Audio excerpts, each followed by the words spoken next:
Hey, Big Heath, did you hear the news? What? Tariffs are gonna bankrupt America or something? The Thunder is going to win the NBA Finals? Wait, don't tell me. Katy Perry's finally gonna come out as an extraterrestrial being from the planet Krypton? Look, man, nothing in the news can surprise me anymore. Yeah, it's nothing that significant. It's just that they're gonna build a new school in the city. They're gonna what? They're gonna build a new school in the city. Do you know what this means? We're gonna be able to watch cousin Nathan's basketball game without our butts sticking to the 67-year-old seats. No, Big Keith, our property taxes are gonna go through the roof. I gotta get out of here.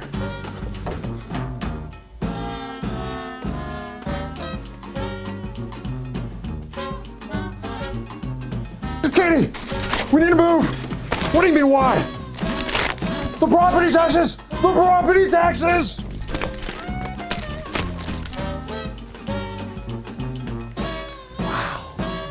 Am I finally gonna get to shoot an episode where I, the super sweet McAwesome sauce man, get to tell you about something? Okay, let's go. Not so fast! Forgot my keys. Oh my God, it's happening! Okay. Time to get serious.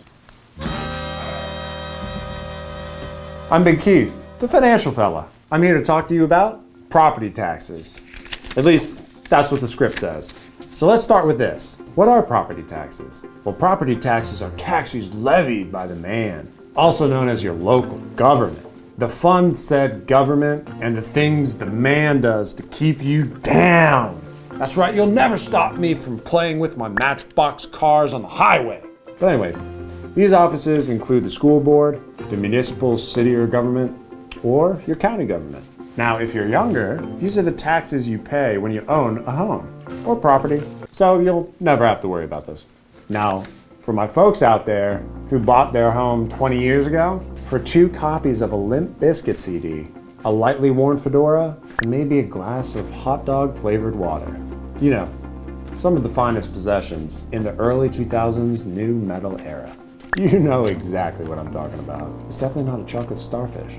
I mean, I could tell you why it's important to pay your property taxes and so on, but I mean, do you like your house? Because if you don't like it, you can always stop paying taxes and the government will take it.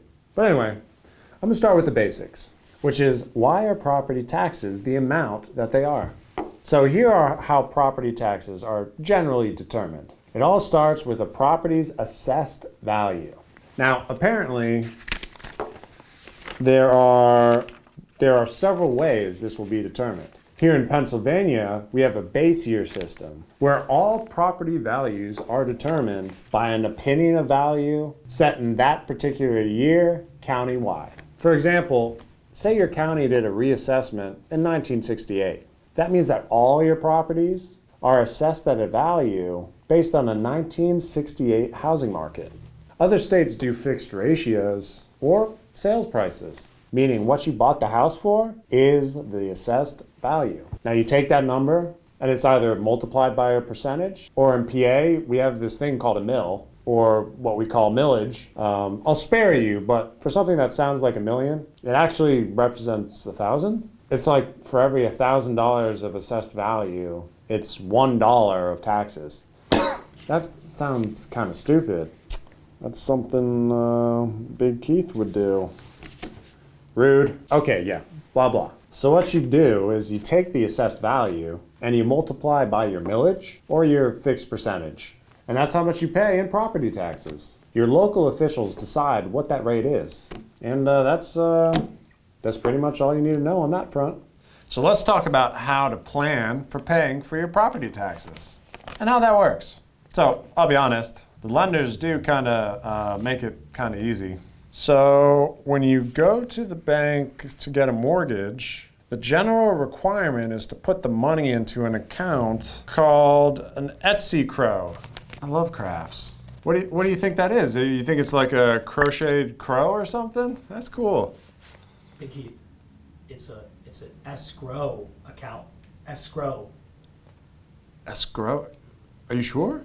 I misspoke. An escrow account. That's what I meant. Basically, it's a special third-party account.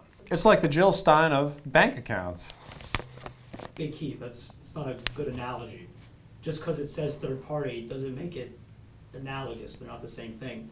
It doesn't? Comparable, no. Oh. Well, yeah, I knew that. Yeah. So it's a third-party account where funds are held for future payments. See? Easy. Basically, your lender requires you to put money into that account to pay your property taxes, and then adjust the payments when your taxes go up or down. So it's generally already factored in with your mortgage payment. It's generally 1/12 of your annual taxes per month. Huh. I wonder why it's 1/12 of your annual taxes. 12 is such an oddly specific number. Big Keith, there's 12 months in a year. That's why it's 12. Yeah, duh. I knew that. I was checking to see if you knew that. With that being said, let's say you don't have an escrow account. Just apply the same logic with a savings account. However, you should probably add 10% for whatever you pay in taxes, just in case there's a tax increase from your local elected dudes. And if you have any questions, you can always reach out to you. All right. I'll take it from here, Sprout. Thanks, man.